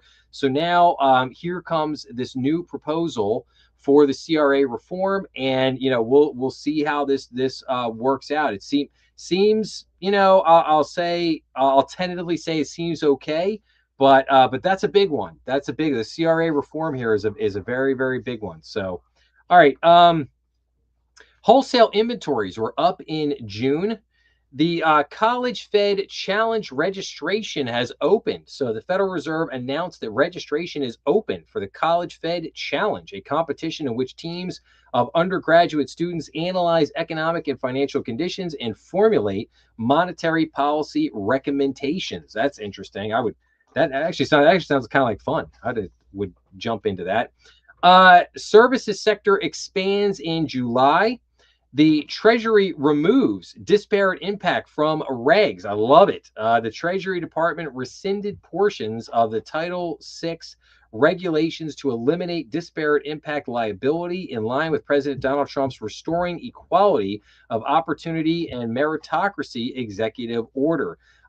Yes. So what is disparate impact? Yeah, you got to love this terminology. Disparate impact. What does that mean? So disparate impact was basically the Democrats' way of saying that we want to build affordable housing everywhere. We want to build it anywhere and everywhere. Doesn't matter if your neighborhood doesn't want it. Doesn't matter if it doesn't fit there. Whatever. We're gonna shove that. We're gonna shove that in because the theory there was it was all about education. All these inner city kids, they deserve to have the same education that people in the suburbs get. And it's like, and it's almost comical because they always want to bludgeon everyone with taxes to give it to all the inner cities that dramatically underperform, blow the money, can't, they got administrators there, making stupid amounts of money. The kids never seem to get the money. The union always seems to get the money. And yet, so the inner city schools continue to fail. They continue to want more and more money. It's obviously not a money problem. And there's a lot of problems there. It's not a money problem. But then their answer is like, well, we're not going to fix these failing school districts. We want to just move everyone from the city out to the suburbs. And we want to build affordable housing everywhere. And we're going to call that disparate impact. Because if we told everybody that we just want to put affordable housing everywhere and move all the people from the city out to the suburbs, of course, people are going to say, well, no, absolutely not. But they disguise it under these terminology of disparate impact, and then nobody knows what it means. It's like when Dr. Fauci gets up there and says, I was working on gain of function. For anybody who doesn't realize, gain of function is just a fancy term for biological weapon. Okay, that is all it is. They don't want to say biological weapon because then that would get you real nervous. So they call it gain of function. Because nobody knows what gain of function is. It's the same thing here. It's just an endless play on words. You gotta love it. manufacturing activity reaches the highest level since 2022. Economic activity, again, in the manufacturing sector expanded for the seventh month in a row. Construction spending dips in June. FinCEN fines UBS 125 million for BSA violations. Not good, not good. Factory orders decrease in June. The FDIC opens Office of Supervisory Appeals. So the FDIC announced that its standalone Office of Supervisory Appeals, which will serve as the final level of review of material supervisory determinations made by the FDIC, is now operational. Consumer sentiment was up in July. Dakota Ridge files for National Trust Bank charter. So Dakota Ridge, a Colorado-based company, filed a National Trust Bank charter application with the OCC to form Dakota National Trust Bank, which would be based in New York and issue stablecoins. So very interesting. So a couple things on the Farm Bill. So ICBA provides Farm Bill views ahead of the markup. And then the Farm Bill stalls in the Senate. Unfortunately, the Senate Agricultural Committee failed to advance its version of the Farm Bill during a markup because the Senate basically doesn't do jack you know what, and basically hasn't done jack you know what all year long. Thank you, John Thune. And and so they're worthless, and we move on with our lives. ICBA's Bolton details credit union 990 issue in radio interview. So former ICBA chairman Brad Bolton told a radio talk show that a recent credit union embezzlement scandal in Mississippi highlights the need for federal credit unions to file Form 990s like nearly all other tax-exempt organizations. Now, there is a huge scandal down in Mississippi with a credit union that failed. I did not get a chance to cover that, but I am going to be covering that very soon. It probably will be not this week coming up, or probably the next week, because I'm doing a kind of a whole credit union update episode where I'm going to focus on a number of different things. But one of the items I'm going to cover in that episode is this failure that had a huge embezzlement scandal with the CEO of this credit union down there in Mississippi. So another crazy story there. So, all right, Zariah files for National Trust Bank charter. So Zariah, a Wyoming-based a servicing company for asset-backed loans, filed a National Trust Bank charter with the OCC to form Zariah National Trust Bank. So, okay, we'll keep an eye on that. The CFPB says the new 1033 rule will be coming soon. That is the open banking rule. We'll keep an eye on that one. As I hate open banking, I hate that rule, but we'll see what they come back with. ICBA, others recommend appraisal reforms. Is good. ICBA urges the FDIC to enact strong BSA AML CFT framework for stablecoins. So ICBA said it strongly supports a federal illicit finance framework for permitted payment stablecoin issuers that is as robust as the framework applied to community banks. So yes, I totally agree with that. New polling. Small businesses agree with community banks on the stable coin policy. So this is kind of interesting. So ICBA polling of small business decision makers conducted by Morning Consult in July found 86% said it is important for policymakers debating crypto policies to ensure digital asset policies avoid harming bank lending in local communities. 77% say the cryptocurrency debate should sustain consumer access to community banks. And by a 2-to-1 margin, small business decision makers agree that policymakers should prohibit crypto companies from offering interest-like rewards. So very interesting there. OCC proposes information sharing overhaul. Okay. ICBA reports rescission of SEC climate rules. So the ICBA said it strongly supports the Securities and Exchange Commission's proposed rescission of its climate-related disclosure rules, saying the final rule discourages publicly held community bank registrants from participating in the public capital markets. Yes, absolutely, 100%. Fed proposes modernizing rules for mutuals. So we'll keep an eye on that one. And then the Fed, the FDIC proposed Reg O updates. So the Federal Reserve proposed modernizing Reg O, the rule governing the extension of credit to insiders such as bank executives, board members, and major shareholders who could influence a bank's lending decisions. So, we shall see. So, okay. Now, bank, let's see here. Bank episode. Let me get to that. I already got that one there. So let's go to bank episodes for the week. So, okay, on Monday, I put out a bonus episode from last week's live stream called BlackRock and Blackstone both remove private credit CEOs. So that was basically your private credit update from last week's live stream. And then on Monday, what types of risk does the private credit market pose to banks? So the private credit market has emerged over the last year as a big potential risk to the US banking system. What are the main risks from this newer segment of the lending market? Well, this episode examines four main risks. Number one, banks could experience direct losses from loans secured by private credit funds, i.e., NDFI lending.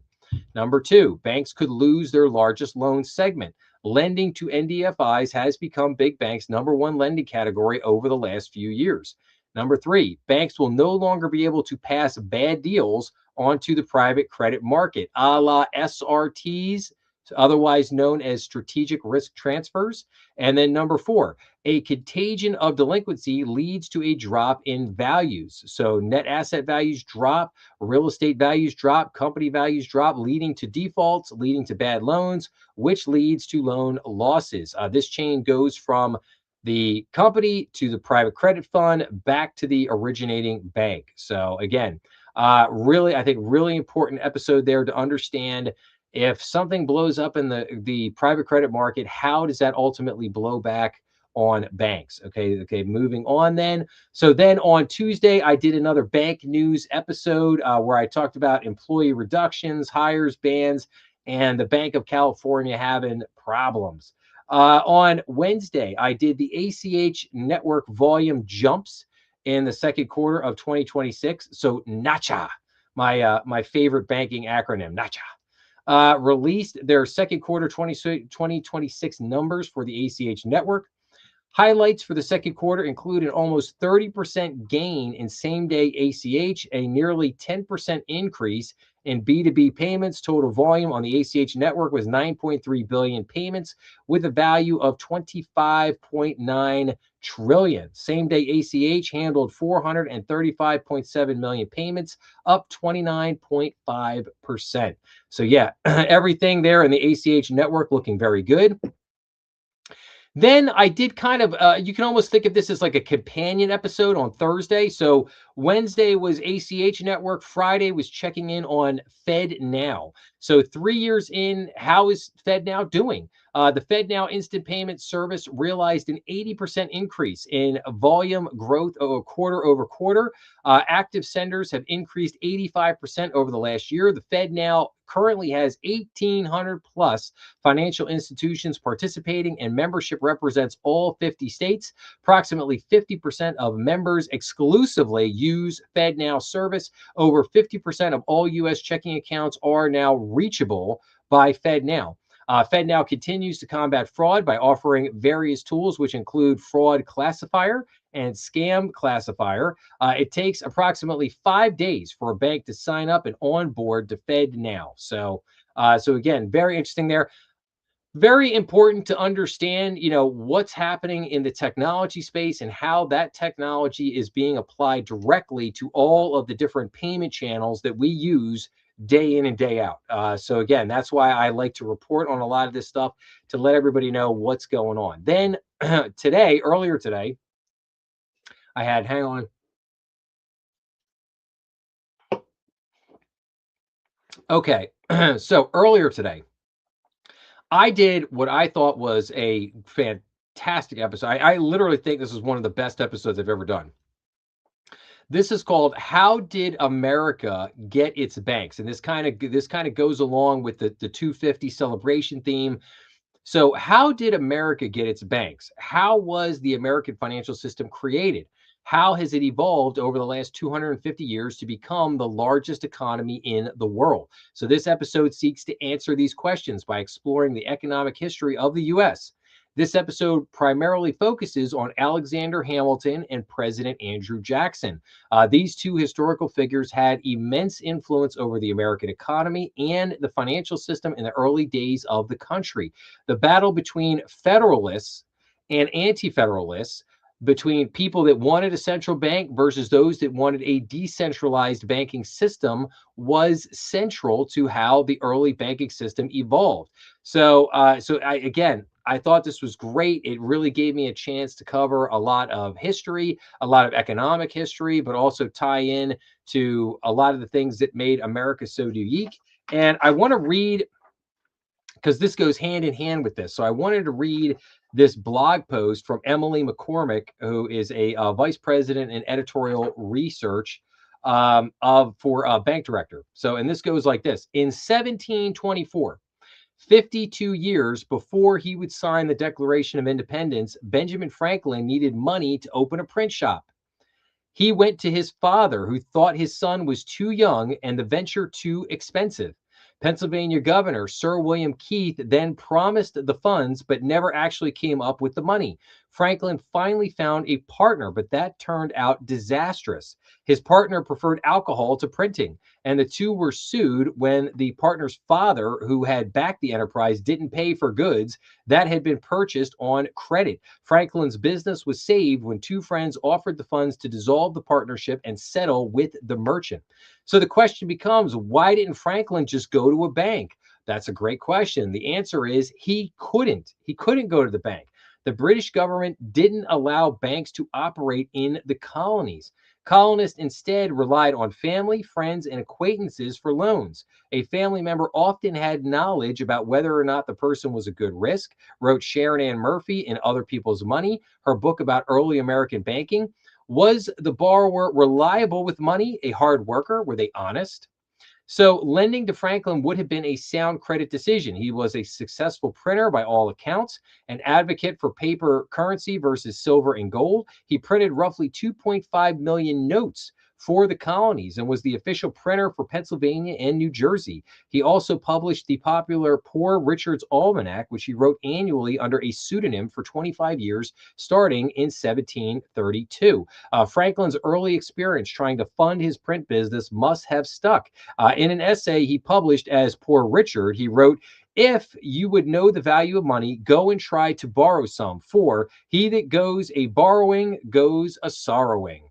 So it's impossible to know if a bank would have lent money to a young Benjamin Franklin, but the development of the U.S. banking system allowed the national economy to grow, and we could thank Alexander Hamilton, one of our founding fathers, for the as the first Treasury Secretary, for its beginnings. So again, I think that was a great little piece there, and really drives home the point about the fact that there were no banks in the American colonies. There were no banks there. So if you needed a loan, you needed money, there was no one to go to. So again, um, people look at the reasons for the American Revolution, and a lot of times they don't realize, um, again, the fact that, like, Americans, they couldn't have a bank, they couldn't have banks, couldn't have a banking system. They were not allowed. Tariffs played an enormous role in America's founding, because through tariffs, Americans weren't allowed to actually manufacture anything here in the U.S. They couldn't manufacture. That's one of the problems at the beginning of the war. It's why we had to rely on the French, because we didn't have the ability to manufacture guns or weapons or make gunpowder. Because what they did here in the colonies was they wanted you could make pieces of things. You make all these different pieces of it, but then you had to ship it all back to England, and then England would manufacture it and put it together, and then sometimes they'd sell you a little tiny bit here or a little bit there, but nowhere near what you actually needed. And that was all done on purpose. It was all done to keep the thumb on the scale, right? And unfortunately they pushed the scale too hard. But again, it's all these little things like this, right? That are not often talked about in when you talk about the history of the country.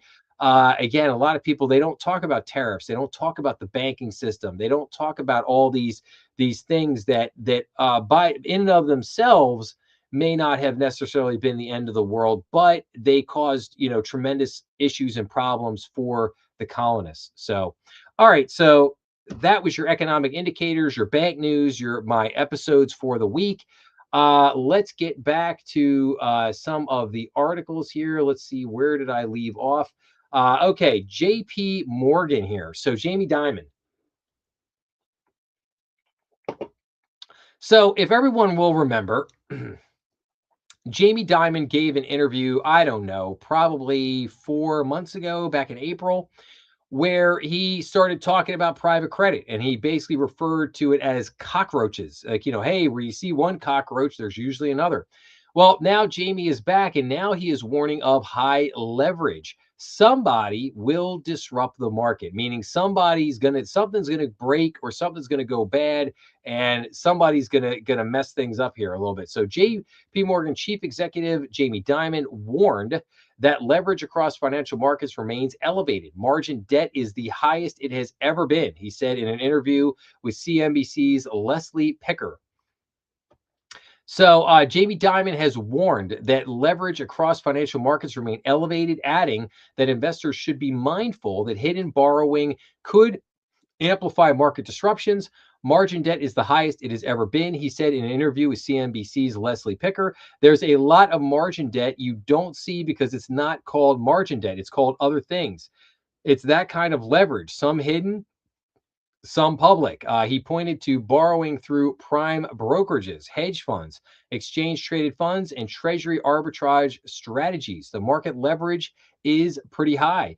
The remarks come amid renewed scrutiny of leverage in financial markets as elevated equity valuations, near record hedge fund leverage, and large treasury basis trades have fueled concerns that vulnerabilities may be building in parts of the financial system.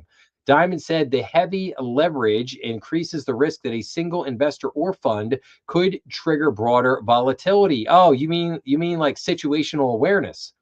When you have that, you do have a higher chance that somebody will disrupt the market in a quick way. The people get rattled over it. So yes, and here we go. AI focused hedge funds, situational awareness, suffered heavy losses recently after leverage technology bets turned against it, triggering margin calls and forcing it to liquidate much of its public equity portfolio.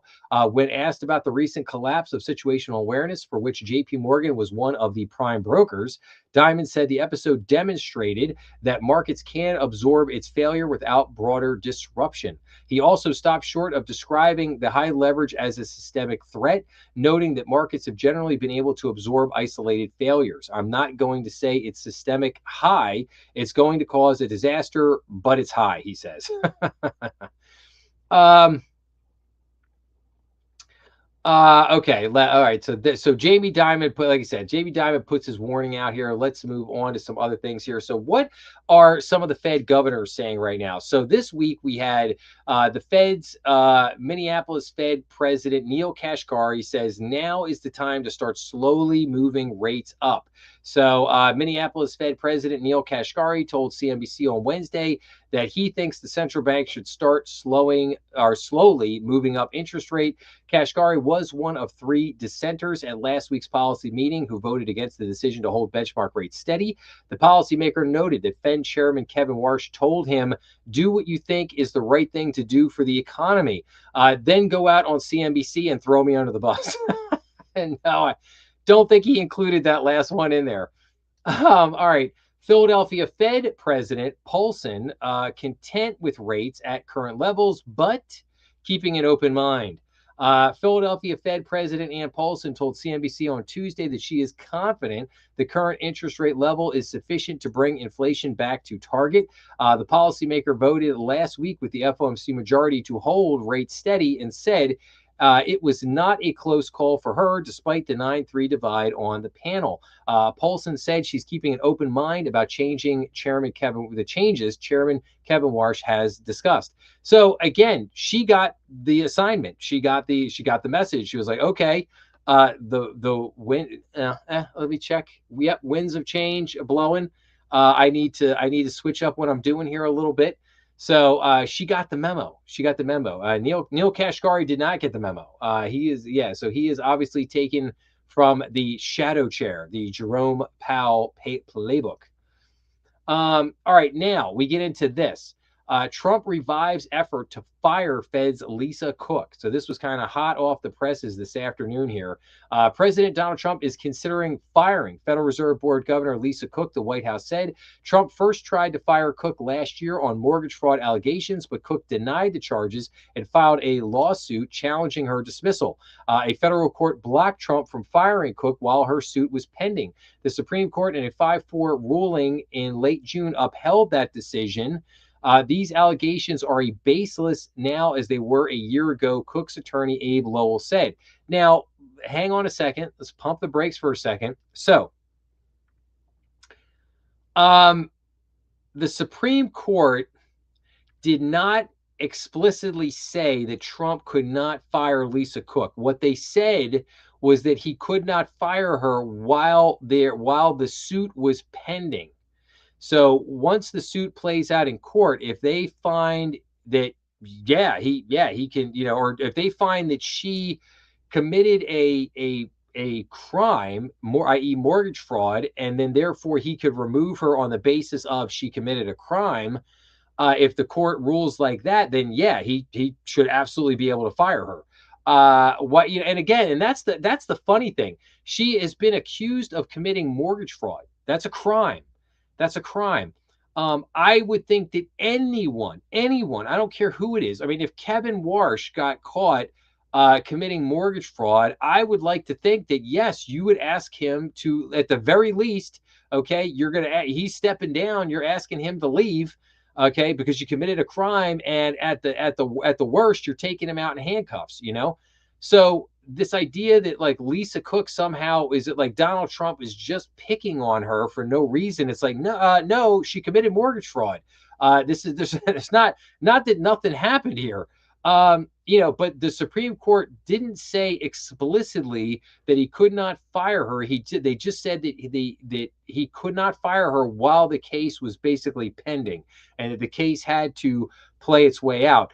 And again, and they're backing up why he couldn't fire her was kind of like, well, you can't fire her because why? Well, because he could fire everyone else. Everyone else serves at the pleasure of the president. He could fire everyone else. He just couldn't fire somebody on the Federal Reserve.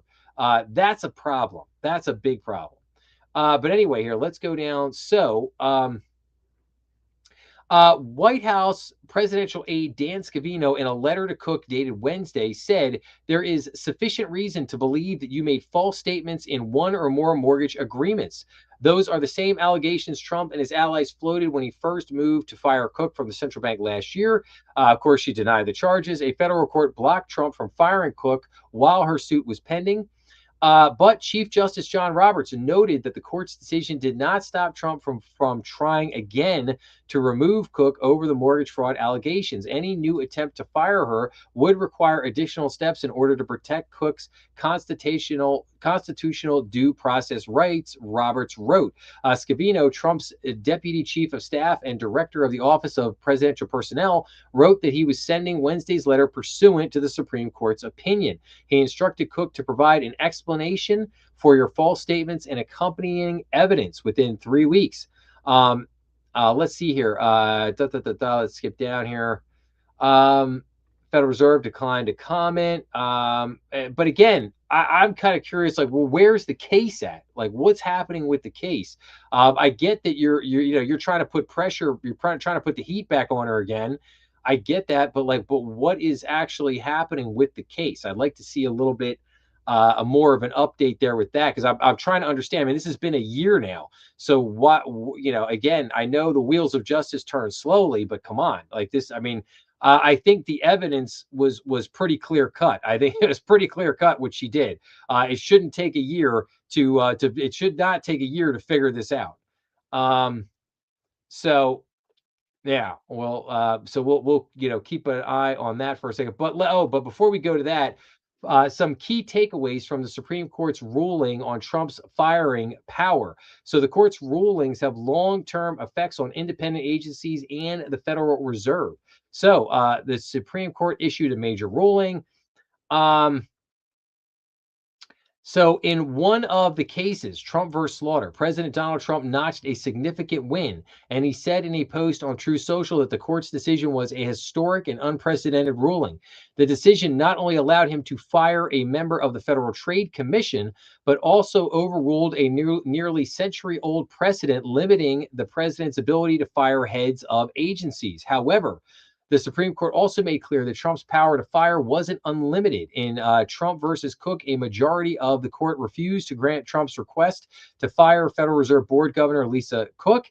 As litigation proceeded in lower courts, the decision was more tentative, but indicated that the court viewed the Federal Reserve differently from agencies such as the FTC.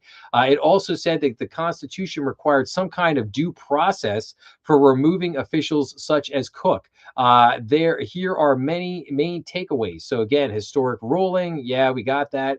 Limited effects for other agencies. And then concerns about presidential power, okay, and then battle not over in the Fed. So yes, so it's not over as we go on there. As Lisa Cook's, again, the case is making its way through lower courts for further litigation. All right, well, again, how long does that take? It's been a year. How long does that take? Come on. All right.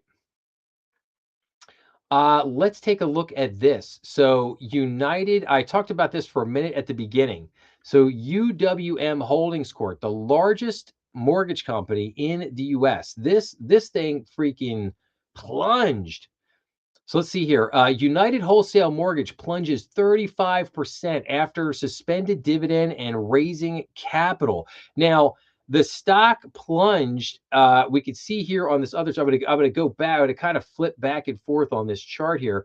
But we could see here, I mean, this absolute plunge here. We go here from $1.84 and it goes all the way down to 95 cents here. Like, I mean, if I could get off of here, I just want you guys to see that. I mean, look at that drop on Thursday. I mean, it's just unbelievable. But the stock is trading at $1.28. I mean, that's just like it's like this isn't like some this isn't some penny stock. I mean, they've got 30. It's got 37 million plus shares out there. That's the volume, 37 million shares. I mean, that's crazy for a stock like this to be the largest mortgage lender in the US, for this thing to be trading at $1.28 a share. I mean, that's crazy.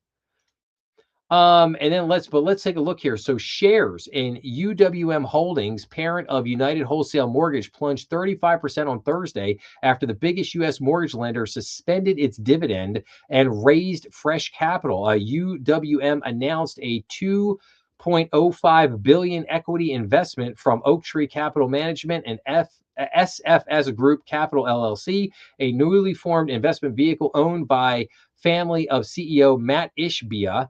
The family is also the majority owner of the NBA's Phoenix Suns. So, in other words, you could call that an equity investment. I call that a bailout.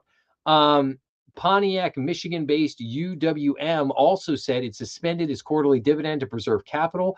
We're taking decisive action to make UWM stronger, more liquid, and better positioned for years to come. Yeah. Okay. The capital raise comes as UWM's financial position weakened during the last quarter. Total equity fell to about $1 billion as of June 30th from $1.6 billion at the end of March, while available liquidity stood at approximately $1.3 billion, including $498 million in cash and borrowing capacity. But they had a massive loss. UWM lost $451 million on revenue of $888 million in the second quarter, reversing net income of $170 million in the first quarter and a profit of $314 million a year earlier. Mortgage originations totaled $39.7 billion in the second quarter, down from $44.9 billion in the prior quarter, but were essentially unchanged from a year earlier. So again, I mean, I mean, holy cow, $451 million loss these guys took. I mean, this is just incredible. Um, Again, why is this not this should have been? I mean, yeah, okay, CNBC put an article in here, but I mean, this should have been the biggest story for Friday. This should have been it. It's like, you know, what in the world? This the largest mortgage company in the country is, in my opinion, on the verge of collapse. They're trading at $1.28 a share. They canceled their dividend. They had to go out and get capital. They had this massive $450 million loss. I mean, what is going on here? um and of course they're very vague about the details here as to what's going on or why they lost this money, yada yada yada. I mean, what um again, I mean, this is just, yeah, I mean, this is a wild story. And I would suspect that this is not the end of this. I would suspect that there is going to be a lot more to come around this company. So we are going to keep a close eye on this one. So all right, let's talk about situational awareness for a few minutes. So, the investing heavyweights that backed situational awareness before it blew up. So, hedge fund behind aggressive AI bets tapped into roster of big name investors. Some warned the founder about the risks of heavy borrowing. You think? You think? All right, here, let's see. So, situational awareness, the hedge fund whose aggressive AI bets soured badly in July, is backed by a formidable lineup of Silicon Valley and Wall Street investors who put their faith in a 20 something founder with no prior professional investing experience. That was a smart move, right? Yeah.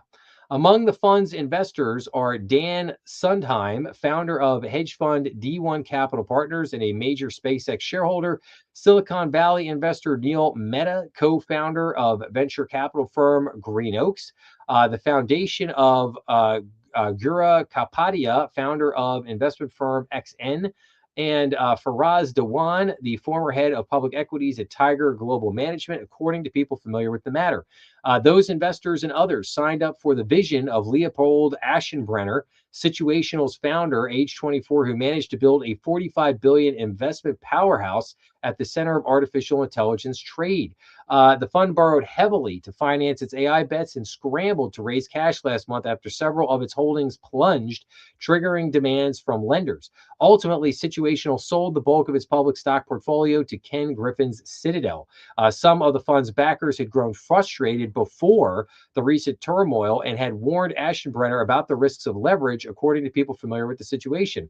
Some also were frustrated by what they viewed as his lack of communication and disclosure. Some of the people said, typically, a hedge fund of situational size has an investor base dominated by institutions, from pension plans and university endowments to sovereign wealth funds and private banks. Situational's base, in contrast, appears to include many wealthy individuals. That is partly because institutional investors were wary of allocating capital to a fund manager without a record. That's a shock. That's a shock, right? People familiar with the matter. Yeah, I'm going to give money to somebody who has no idea how to manage money. That's always a winning strategy, right? Stripe co-founders Patrick Collinson and John Collinson and Daniel Gross and Nat Friedman also led Meta Platforms' AI efforts, are among Situational's other investors. Some investors might have invested through their foundations, family offices, or other entities. So Wall Street veterans were surprised that Aschenbrenner was also able to attract investment from Jane Street, a firm that rarely allocates capital to outside managers. Aschenbrenner laid out his strategy to investors in an offering document. There are no limits on the types of securities in which SALP may take positions on behalf of its clients, the types of positions that it may take, the concentration of its investments, or the amount of leverage it may use. Um, so again, um, yeah, so Aschenbrenner didn't share performance updates with investors every month, as most hedge funds do. Situational disclosed its returns to investors only on a quarterly basis. Situational was also backed by foundations. Um, let's see here, and ba ba ba ba. You know, So, all right, and then we skip over to this. Let's see here. Ken Griffin's Citadel posts the best month in years after scooping up situational awareness stock. This should read, Ken Griffin's Citadel has a monster month after eating situational awareness's lunch. That's how this should read. Um, so Citadel's flagship multi-strategy Wellington Fund, the firm's largest, returned 5.9% in July, marking its best monthly performance since 2022 and pushing 2026 gains to 12%, according to a person familiar with the firm's performance. The firm's tactical fund and equities fund both had their best month ever. The July gains came after Citadel acquired the bulk of the public stock portfolio formerly held by Situational Awareness late last month. So, yes, no shocker there. And then we go to this. Situational awareness hedge fund meltdown was a warning shot for leveraged markets. B of A CEO says we seem to be getting a theme here. Jamie Dimon comes out and warns about leverage. The B of A CEO comes out and tells us that, hey, the meltdown of situation awareness should be a warning sign to us, should be like a shot across the bow about leveraged markets. You think? So, Bank of America CEO Brian Moynihan called the near collapse of hedge fund situational awareness a warning shot for leveraged financial markets. Bank of America was among the prime brokers for the hedge fund, which is run by Leopold Aschenbrenner.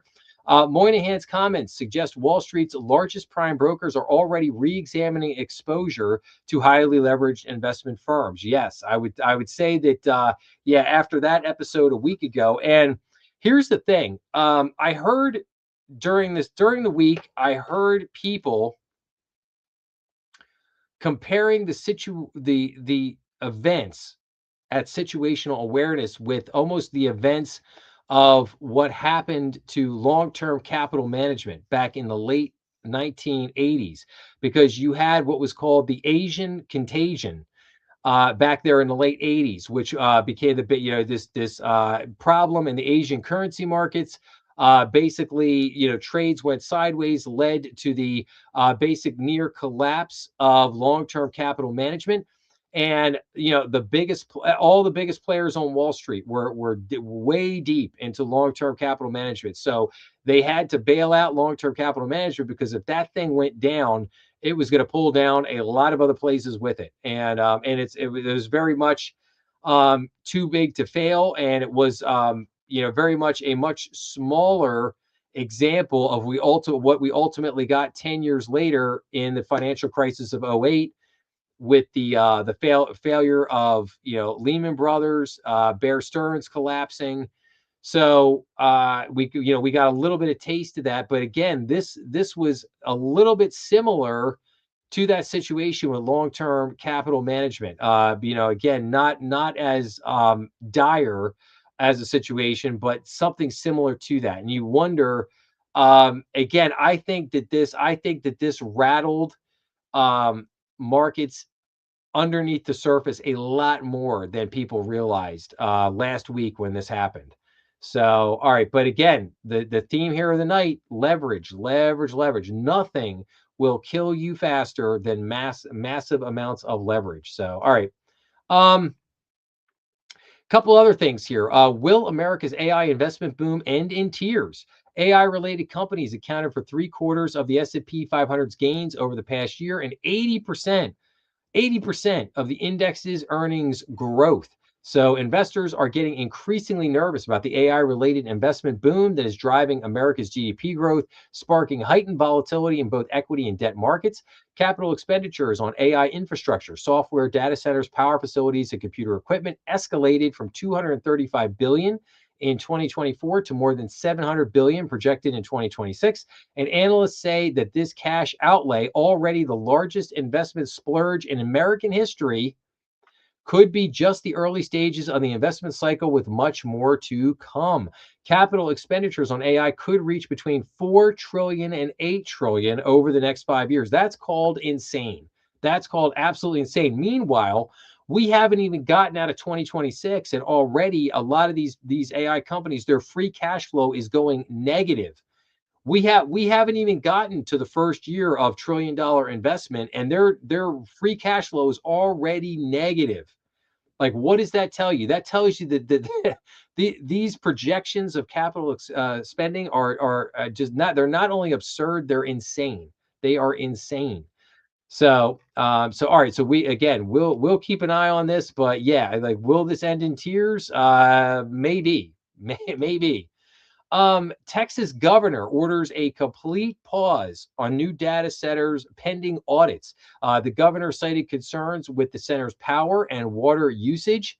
So, yes, absolutely. So, Texas Governor Greg Abbott has ordered an audit of approvals for data centers because of concerns over power generation in the state, effectively pausing new construction of facilities that have become in demand because of artificial intelligence. In a statement on July 3rd, Abbott said that data centers, which are physical facilities used to store a large amount of information and are heavily used in AI models, must comply with Public Utility Commission and Electric Reliable Council of Texas mandates. Our top priority is to protect Texans' safety and quality of life, Abbott said, and any project that fails to comply with the requirements set forth by the PUCT and ERCOT and by state law must be denied connection to the Texas grid. Simply put, Texas must come first. So again, very interesting. We'll have to keep an eye on that one. Will other states follow? I'd be willing to say other states will follow this lead here. Um, this was interesting. Ratings firm, a firm right here in my home state of Pennsylvania, Egan Jones, rating agency accused of grade inflation, vouched for 40 billion of insured debt. So Egan Jones says it stands by the integrity and rigor of its ratings, which have been banned by a regulator and are the focus of a lawsuit brought by former employees. Ugh. Oof. Yeah, not good here. U.S. insurers have some 40 billion of debt investments on their books that have been privately graded by Egan Jones, a firm whose ratings have come under significant scrutiny from regulators, according to Wall Street Journal analysis of public data. Egan Jones Ratings, based in King of Prussia, PA, is being sued by two former employees who allege that it pressured staff to inflate ratings to gain business. Let me just stop. Let's take time out. Where have we heard this before? Has anybody out there who's seen The Big Short? Hello, what did we see here? What did the rating agencies do? I'm about to have PTSD from having lived through that. I feel like Tony Romo. I feel like, did anybody see the Tony Romo meme? Have you had any head injuries? Oh gosh, they just never learn. They just never learn. We're just doomed to repeat the same stupidity again and again and again. Um, so anyway, all right, I digress for a second. So the Securities and Exchange Commission has questioned the company's reliability, and a regulator in Bermuda, where insurers park a huge amount of capital, has stopped accepting the firm's ratings. You don't say. Egan Jones stands behind the integrity, independence, and rigor of its ratings. Of course, it does. Ratings firms play a crucial role in making sure life and annuity insurers don't take too much risk when investing policyholders' premiums. Really? That's news. That is because the credit rating on each investment generally determines the dollar amount an insurer must set aside to protect against the risk of loss. A better rating means insurers don't have to set aside as much capital. Insurers who pick a lenient rating agency might set themselves up for long-term pain should those deals run into trouble. So in other words, the insurers go out shopping for ratings. Okay, who can I pay off here to give me the best rating? It's ludicrous. But and then they get it down into life insurers chasing higher returns have splurged on private credit deals in the past decade. You don't say. Leading to a sharp increase in confidential or private letter ratings assigned by firms like Egan Jones that often accompany the investments. And people wonder why I keep saying that the private credit market is a disaster, because again, what do we have here? They splurged on private credit deals and they gave favorable ratings. Like, again, where have we seen that? We've already seen this movie. We know how it ends.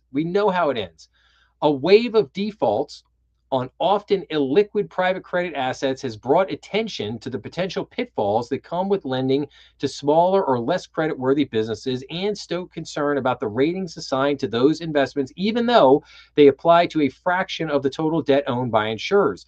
Many insurers have debt rated by Egan-Jones on their books, according to the journal's analysis, which drew on ratings data disclosed by the firm and investment holdings data from the National Association of Insurance Commissioners. So, yeah, I mean, this is, oh, wow, man, this is just unreal. Just unreal. Yeah. So, and undoubtedly, other people are going to get drawn into this. It's not just going to be Egan-Jones. But like I said, we're going to keep an eye on this one. But watch the insurers here. Watch the insurers because they got some bad stuff under the hood. There's smoke coming out, and we're waiting for them to pop the hood and see what's on fire. So that is coming. Mark my words, it's coming. Built had an interesting week. So Built cardholders hit with mistaken collections notice on phantom balances. The company said it acted quickly to correct the issue, which affected holders of an earlier version of the card. Now, Built is dealing with another headache tied to its popular rewards for rent credit card. Cardholders recently got collection notices for overdue balances that weren't theirs, with their credit scores taking a hit as a result. A Built spokesman said that roughly 1,850 cardholders were affected, and then it moved quickly to correct the errors. It came to our attention that a third-party collections agency made a reporting error for a small subset of customers with our original beta program. Small subset, just 1,850 of them. The issue affected people with an earlier version of the card that stopped accepting new customers in 2022, according to the spokesman. The mistaken reports mark the latest snafu for Built, which faced blowback after revamping its rewards for rent credit card earlier this year after its partnership with Wells Fargo ended earlier than expected. Gee, I wonder why. The company relaunched with new cards and a different rewards system, looking for new suckers. No, wait, no, I added that last part that wasn't in there. Wasn't in there. Wasn't in there. I kid. I kid. All right. What else do we got here? All right, let me run through just a couple things here real quick, and I'm going to wrap this up for the night. JP Morgan pledges $750 billion to boost home ownership and housing supply. The bank aims to help 500,000 customers buy homes and finance 1 million affordable housing units over the next decade. Okay, that is good. Let's see here. Grant Thornton nears some news in the accounting world. You know what? Let me see if I can make that a little bit bigger. So Grant Thornton nears Big Four scale in Philadelphia with a $5 billion acquisition of CBiz. So that was a big transaction. And then we had this big expose here in the Philadelphia Business Journal. It's called Out of Control. Private Equity Bonanza spawns action-packed error in accounting. Yes. So I just want to go down and show you some stuff here in here. So this is private equity CPA deals by year. So private equity basically buying accounting firms. And look at this. So 17 deals in 2022 jumps up to 73 deals in 2024 and is now up to 360 deals in 2026. I mean, they are just buying everybody. Let's see here. Cashing out, at least 6 local accounting firms have been acquired by private equity-backed CPA firms or directly by private equity firms in the past 14 months. So let's see here. Rainier and Company got bought by PKF O'Connor Davies. They have that company has a PE backer, Invest Corp. Let's see here. The seller Herbine and Company, which is one of the largest medium-sized accounting firms in the Philadelphia market, was purchased by Cherry Beckert, which is a much larger accounting firm, and they had a PA backer, Parthenion Capital. Then we had Bowman and Company was purchased by PKF O'Connor Davies. Again, PE backer Invest Corp. Then we had Eisdanner and Company was bought by Prio. Their PE backer was Charles Bank Capital Partners. Then we had Stefano Slack being bought by Madison Dearborn. They had a PE backer. Well, it was Madison Dearborn was the PE company. And then most recently we had again Kreischer Miller being the buyer being Ascend with the PE backer Alpine Investors. So let's see. So again, Herbine and Company and Kreischer Miller, two of the largest medium-sized accounting firms in the Philadelphia submarket, if you will.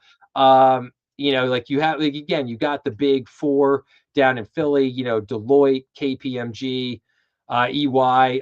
They're all down there in Philly. But then, like in the suburbs around the city, again, you had a couple of big accounting firms. You have Kreischer Miller. You have, like I said, Herbine, RKL, Malley. So two of what I would call the four medium-sized firms in the Philly suburbs have basically been bought now by private equity. You got to imagine there's going to be a few more, but this private equity buying bonanza in the accounting field is again just fascinating. Now this has been going on. Private equity has been doing the same thing in other industries like financial planners and stuff like that. So again, this isn't new, but they have really ramped up the deals and the buying in the accounting space. I mean, they're just buying up like every accounting firm they can get their hands on. I mean, it's pretty crazy. So anyway, so just wanted to talk about that. Unfortunately, Doge unfortunately announces it was officially shut down on July 4th. Definitely one of the most depressing things, I would say. I loved Doge. I loved the idea of Doge. I thought it was a phenomenal thing. Should not have gotten it just and again and even though Doge may not have directly been responsible for uncovering a lot of the fraud, Doge led to that by bringing forward some of the things that they did, and then they inspired other people to go out and dig a little deeper. And then as they were allowed, or not allowed, or just went and dug a little deeper, they found hundreds and hundreds of billions of dollars of fraud all over the country, California, Minnesota, Chicago, all over the place. um, every single state in the country, I guarantee you, has some level of this fraud. It's just that there's a lot of people out there that don't want to look for it. They would rather just flush our tax dollars down the toilet, never nonstop, never ending. But this makes me real sad because I think Doge was one of the best ideas that has come in basically my lifetime. I mean, you think of how many government agencies there are, like over 400 and something government agencies. Most of them are totally worthless. You could replace them all tomorrow. But Doge was one thing. It was like, man, this makes a whole lot of sense. Why do we not? Yeah, why does this not become a permanent thing? It's just absolutely mind-boggling. And yeah, just very, very sad to see that this went down like this. So um let's see here. And then I am going to end on this as far as with the article. So banks want technophobes and later adopters to use digital wallets, but it isn't proving that easy. Now the pays faces an uphill battle to get people to use its online checkout button over Apple Pay and Google Pay. Now, one of the probably the biggest episode I've ever done as far as views was on the Pays digital wallet, and sometimes it's funny what resonates and what hits with people because I've done probably 100 episodes that I thought were way better and way more important than Pays, but that's the episode that that's the episode that hits.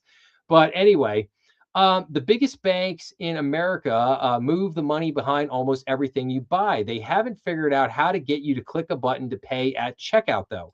The digital wallets that allow online shoppers to click to avoid manually typing in their credit card numbers are largely operated by technology giants like Apple Pay and Google Pay and PayPal. On a small but growing number of sites, you might also find some bank's entry into the field called Pays. You might scroll right past it. Nobody knows Pays, says Sergey Elkiner, who runs it. Like, what is Pays? Facing stiff competition for market share and looking for relevance, Pays is turning to an unlikely group: the holdouts and technophobes who have so far shunned digital wallets. While under 70% of consumers under the age of 40 use a digital wallet, only 41% of those over 40 do. According to JD Power, Pays wants to convince this older group to get on the bandwagon, and it recently ramped up the effort with ads and promotions targeting this demographic. The alternative to grabbing market share is costly. Banks have to pay Apple a fee of about 0.15% of the purchase price when one of their credit cards is used in Apple Pay.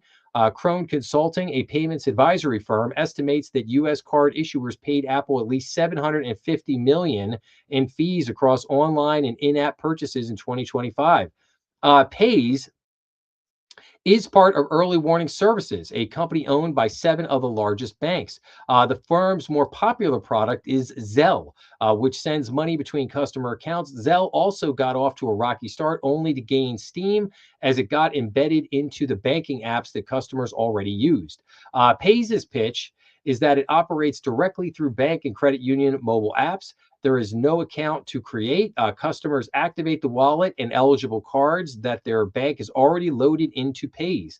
The bet, Elkiner said, is that someone thinks it's from my bank, I'm going to try it. So Pays research has found that roughly half of bank customers rarely use a digital wallet. Its market researchers have called the profile of these people protectionists.